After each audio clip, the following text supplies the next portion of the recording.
आज हम फिर अपना गीता का सफर थोड़ा सा शुरू करेंगे।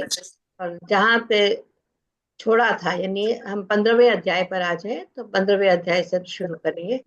ओवर टू यू नेहा, शुरू कर। जय श्री कृष्णा टू ऑल।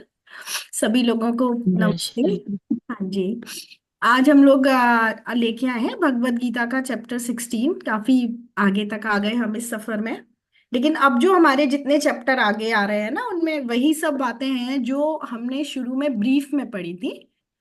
उनका सबका डिटेल आगे आ रहा है। तो हमारा आज है भगवत गीता का चैप्टर 16। इसमें हमने देवी तथा आसुरी संपद, जो हमने स्टार्टिंग में डे वन ही हमने बात की थी कि देवी और आसुरी संपद के बारे में, वो इसमें पूरा बताया जाएगा। उनके क्या क्या गुण होते हैं, किस प्रकार से होते हैं, वो इसमें श्री कृष्ण जी ने अर्जुन को बताया है।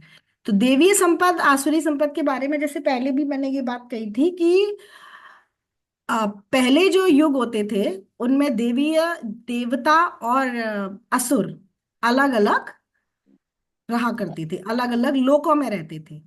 जब आपका राम राज्य था तब आप देखिए कि वो अलग अलग लोकों में थे, देवता अलग लोक में थे और वो अलग लोक में रहते थे, दैत्य। और उसके बाद आपका महाभारत का काल आया, तब वो एक ही परिवार में सिमट के आ गए। उनके गुण, पांडवों के अंदर जो है वो देवीय स्वभाव के थे और कौरव जो थे वो आसुरी संपद के थे। और अब जो ये कलयुग आया है, त्रेता में अलग अलग थे, द्वापर में वो एक ही परिवार में सिमट के आ गए, और उसके बाद जब जो कलयुग आया, कलयुग में वो एक ही शरीर के अंदर आ चुके हैं। तो हमारी लड़ाई तो बहुत बड़ी लड़ाई है, जो शुरू में ही हमने भगवत गीता में बात की थी कि हमें अपने अंदर के ही असुर को खत्म करना है, अपनी ही अंदर की बुराइयों को खत्म करना है, क्योंकि वो अब एक ही शरीर में रहते हैं। दोनों प्रकार के स्वभाव, देवीय और आसुरी, हमारे एक ही शरीर के अंदर है। हमें उस किस स्वभाव को और अपनी किस प्रकार की प्रकृति को जगाना है, किस प्रकार के गुण को हमें जगाना है, यही हमारी असली लड़ाई है। तो आज का चैप्टर है देवी तथा आसुरी स्वभाव, उनके लक्षण श्री कृष्ण जी ने इसमें बताए हैं। प्रथम इसका श्लोक हम लेंगे। अभय सत्व संशुद्धि ज्ञान योग अव्यस्थि दान दमश्च यज्ञश्च स्वादश्च अस्पते आजर्भम। श्री भगवान बोल रहे हैं कि भय का सर्वथा अभाव होता है। जो देवीय संपत्ति के लोग होते हैं, अंतःकरण की पूर्ण निर्मलता उनके अंदर होती है। तत्व ज्ञान के लिए ध्यान योग में निरंतर दृढ़ स्थित और सात्विक दान, इंद्रियों का दमन, भगवान देवताओं गुरुजनों की पूजा तथा अग्निहोत्र आदि उत्तम कार्यों का आचरण एवं वेद शास्त्रों का पठन पाठन और भगवान के नाम और गुणों का कीर्तन, स्वधर्म पालन के लिए कष्ट सहन और शरीर तथा इंद्रियों के सहित अंतःकरण की सरलता। देवीय संपत्ति के ये सारे गुण बताए गए हैं, जिसमें कि आपका आता है, मैं अलग अलग आपको बता देती हूँ कि सबसे पहले आता है आपका अनुशासन। आप कितने अनुशासन में रहते हैं। दान, आत्म संयम, यज्ञ परायणता और वेदों का ज्ञान, वेदा अध्ययन मीन्स कितना आप वेदों का अध्ययन करते हैं। तपस्या, सरलता, अहिंसा, सत्यता, क्रोध विहीनता, कितना आपका अपने क्रोध के ऊपर नियंत्रण है। जीवों पे करुणा करना, लोभ विहीन होना, आपके मन में किसी भी प्रकार का लोभ नहीं है। लज्जा, तेज, क्षमा, धैर्य, पवित्रता, ये सब गुण जो आपके हैं, जो आपके अंदर है या आपको जो डेवलप करने हैं अपने अंदर, वो ये सब देवीय संपद के अंदर बताए गए हैं।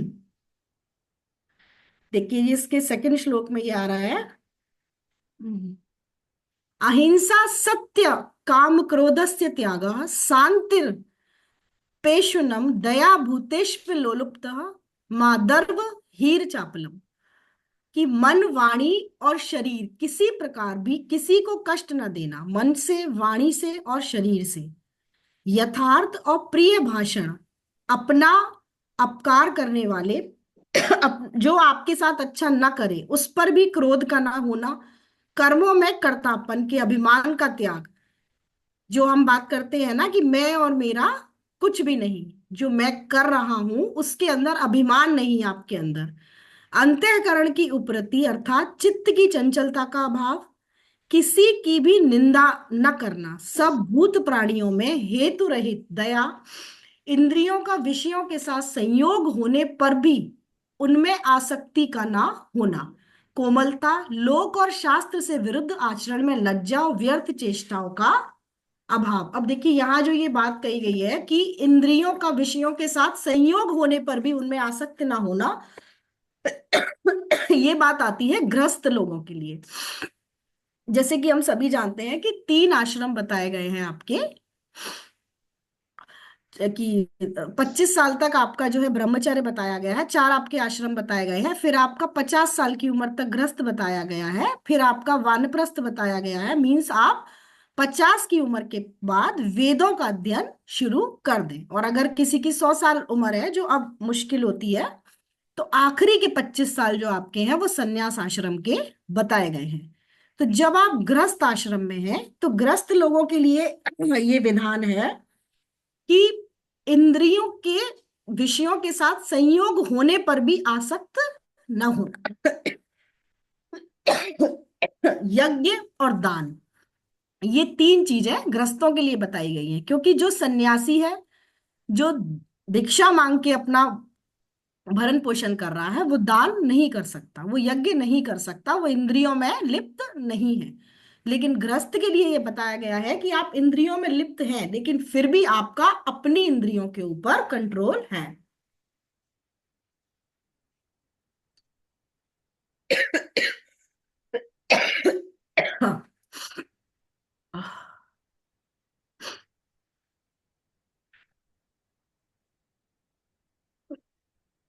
तेज क्षमा घृति शोचम द्रोह नातिमानिता भवंती संपद देविमा भिजात्यम भारतः। तेज, क्षमा, धैर्य, बाहर की शुद्धि एवं किसी में भी शत्रु का भाव ना होना, और अपने में पूज्यता के अभिमान का अभाव, ये सब तो हे अर्जुन देवी संपदा को लेकर उत्पन्न हुए पुरुष के लक्षण हैं।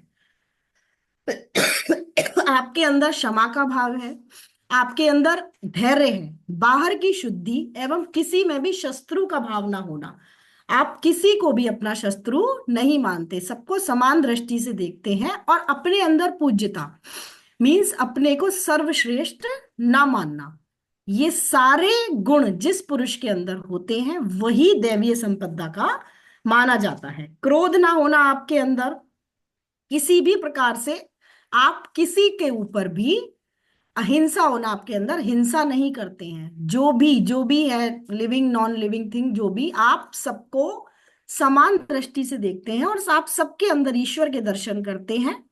जरूरी नहीं है कि सारे गुण किसी के भी अंदर हों, लेकिन इनमें से कुछ भी गुण जिसके अंदर हैं, या जो गुण धीरे धीरे हमारे अंदर बन रहे हैं, डेवलप हो रहे हैं, या जो जो भी गुण हम योग के द्वारा अपने अंदर बना रहे हैं, वो सभी देवीय संपद के अंदर आते हैं।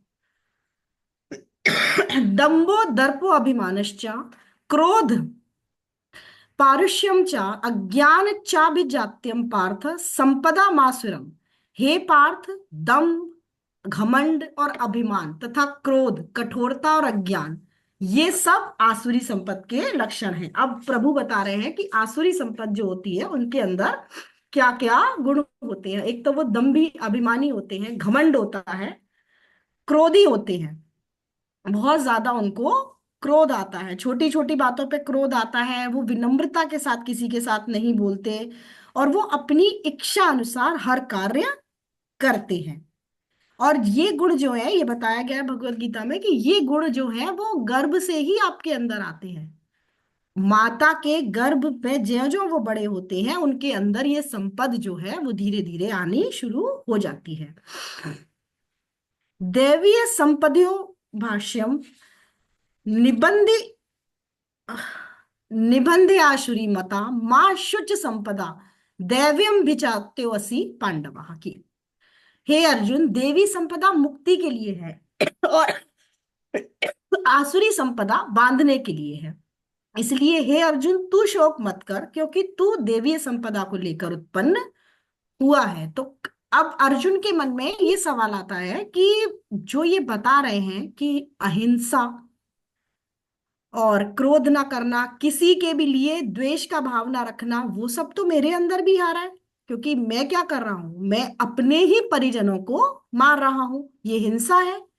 मैं जो उन्होंने किया वही मैं आपके उनके साथ कर रहा हूं, ये भी हिंसा है। तो यहाँ श्री कृष्ण जी उनको ये बात क्लियर करते हैं कि देवीय संपदा मुक्ति के लिए है, आसुरी संपदा बांधने के लिए है। लेकिन तू देवीय संपदा के साथ उत्पन्न हुआ है, तू किसी भी प्रकार का शोक मत कर, क्योंकि तू जो भी कर रहा है वो भले के लिए कर रहा है, इस समाज के भले के लिए कर रहा है और ईश्वर की इच्छा अनुसार कर रहा है। और उस बात का तुम्हारे अंदर गिल्ट है, तुम्हें लग रहा है कि मुझे ये नहीं करना चाहिए, लेकिन क्योंकि वो शास्त्रों के अनुरूप है तो आप कर रहे हो। अब ये दो बातें श्री कृष्ण जी ने बताई हैं कि हिंसा भी शास्त्र के अनुरूप अगर वो कर रहा है तो वो देवीय संपद के लक्षण है। वो अपने किसी पर्सनल फायदे के लिए वो काम नहीं कर रहे थे, निस्वार्थ भाव से किया गया काम जो ईश्वर की इच्छा अनुसार है, तो वो देवीय संपद के अंदर ही आता है। इसीलिए वो अर्जुन को कहते हैं कि तू अपनी वाहवाही के लिए या फिर अपना कोई बदला कर लेने के लिए ये काम नहीं कर रहा है, ये शास्त्र के अनुरूप काम है और ये दुष्टों का वध है, इसलिए ये अधर्म में नहीं आता है।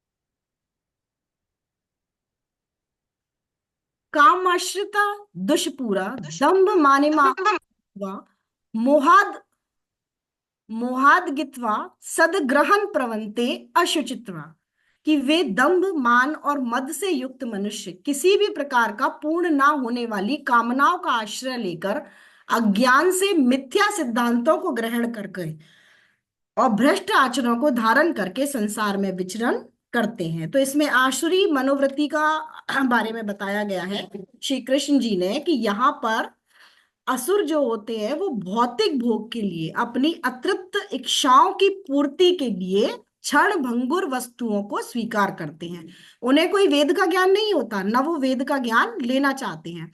और इसमें जो ये भी बताया गया है कि जो निराकार ब्रह्म, मतलब जो भगवत गीता में लिखा है वही मैं आपको बता रही हूँ कि निराकार ब्रह्म मीन्स वो अपने को या अपने निजी धर्म को बना लेते हैं और अपने मंत्र बना लेते हैं, और इस प्रकार से जो वेदों में नहीं लिखा गया उसको भी वो सही ठहराते हैं। वो अपने ही अज्ञान से मिथ्या सिद्धांतों को ग्रहण करने का मतलब है अपने अनुसार निजी मंत्र और निजी सिद्धांतों को बनाना और उनका पालन करना, जो शास्त्रों में और वेदों में नहीं लिखा गया। वो किसी भी प्रकार से शास्त्रों की बात नहीं मानते हैं और ना उनको वेदों का कोई ज्ञान होता है। वो सब जो है आसुरी संपद के लक्षणों में आते हैं। इद मद मया लभत्मि प्रापस्य मनोरथम इद मस्ति दमपि में भविष्यति पुनर्धनम। वे ये सोचा करते हैं कि मैंने आज यह प्राप्त कर लिया और अब इस मनोरथ को प्राप्त कर लूंगा, मेरे पास ये इतना धन है और फिर वही होगा, फिर भी यह हो जाएगा। तो उनकी एक सोच इस प्रकार की होती है कि जो कुछ मैं प्राप्त कर रहा हूं वो सिर्फ मैं अपने बल और अपनी इच्छा शक्ति के बल पर प्राप्त कर रहा हूं, इसमें मेरे कर्मों का कोई योगदान नहीं है। तो जो लोग आप देखते हैं ना, जो कर्म के सिद्धांत को नहीं मानते कि हम इस दुनिया में अपने कर्मों के फल स्वरूप जीवन प्राप्त किया है हमने, वो नहीं मानते हैं इस बात को। और उनका कहना होता है कि सब कुछ जो मेरे पास है वो मेरा स्वयं का अर्जित किया हुआ है, जो भी मैंने अर्जित किया है वो स्वयं अर्जित किया है। इसमें कहीं ना कहीं उनका अहंकार आता है। अहंकार बल दर्प काम क्रोध चा संश्रिता मामात्म पर देहसु प्रतिनिष्ठो अभ्यस्यु का। वे अहंकार बल घमंड कामना क्रोध आदि के परायण और दूसरों की निंदा करने वाले पुरुष अपने और दूसरे के शरीर में स्थित मुझ अंतर्यामी से द्वेष करने वाले होते हैं, ये उनका प्रमुख लक्षण है कि वो भगवान को पसंद नहीं करते हैं या भगवान की श्रेष्ठता को नहीं मानते हैं। मुझको या मुझ पुरुष और दूसरे के शरीर में स्थित होने वाले मुझ अंतर्यामी को नहीं मानते। वो नहीं मानते कि सृष्टि में भगवान है। वो कभी अपने कर्म के फल की चिंता नहीं करते। उन्हें लगता है कि जो कुछ जो उन्हें दिख रहा है, जैसा कि हमने प्रथम 15वें अध्याय के प्रथम श्लोक में बात की थी कि ये जो दुनिया है एक छलावा है ना। हम एक एक पेड़ की परछाई को नदी के अंदर देख रहे हैं तो ये हमें छलावा नजर आ रहा है। ये वो दुनिया नहीं है जो हम देख रहे हैं विषय भोग में जिसे हम लगे हुए हैं। ये वो दुनिया नहीं है, दुनिया इससे अलग है।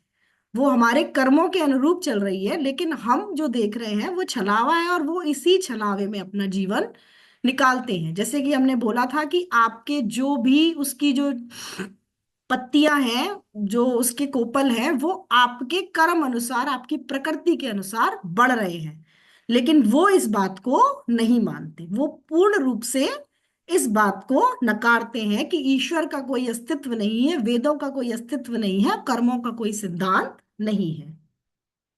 त्रिविध नरकेशम द्वारा नाशनमात्मनम काम क्रोधश्ता लोभस्तस्मादेत्रय त्यजति। काम, क्रोध तथा लोभ, ये तीन प्रकार के नरक के द्वार हैं। ये तो हमने पहले भी बात की है इस बारे में कि ये तीन नरक के द्वार आत्मा का नाश करने वाले, अर्थात उनको अधोगति में ले जाने वाले हैं। अतः इन तीनों को त्याग देना चाहिए। ये जो तीन चीजें हैं ये सबसे पहले हमको त्यागनी चाहिए अगर हम अपने अंदर से आसुरी संपत्ति को निकालना चाहते हैं। काम, क्रोध और लोभ, और नहीं चाहते कि हमें आगे मोक्ष प्राप्त ना हो और हम इस बंधन से मुक्ति अगर चाहते हैं तो सबसे पहले इन तीन गुणों का हमें त्याग करना पड़ेगा। तस्मात् छात्र प्रमाणा ते कार्य काय व्यवस्थितो ज्ञात्वा शास्त्र विधियोन्युक्तो कर्म कर्तुमिहांसि। इससे तेरे लिए इस कर्तव्य और कर्तव्य की व्यवस्था में शास्त्र ही प्रमाण है, ऐसा जानकर तू शास्त्र विधि से नियत कर्म ही करने योग्य है। यहाँ श्री कृष्ण जी कह रहे हैं कि जैसा कि मैंने 15वें अध्याय में कहा है कि वेदों के द्वारा सारे विधि विधान जो है वही करने चाहिए, और कृष्ण को जानना, परमपिता परमेश्वर की उपस्थिति को जानना, वेदों का पठन करना और अपने अंदर की देवीय संपत्ति को जगाना, यही हमारे जीवन का एकमात्र उद्देश्य होना चाहिए। तो ये था हमारा भगवत गीता का चैप्टर 16, जिसमें हमने देवीय और आसुरी संपत्ति के अलग अलग लक्षणों को जाना और ये जाना कि किस प्रकार हम उसे अपने अंदर जगा सकते हैं। Thank you so much. Thank you Neha, so much. Thank you. Thank you. Thank you aunty ji.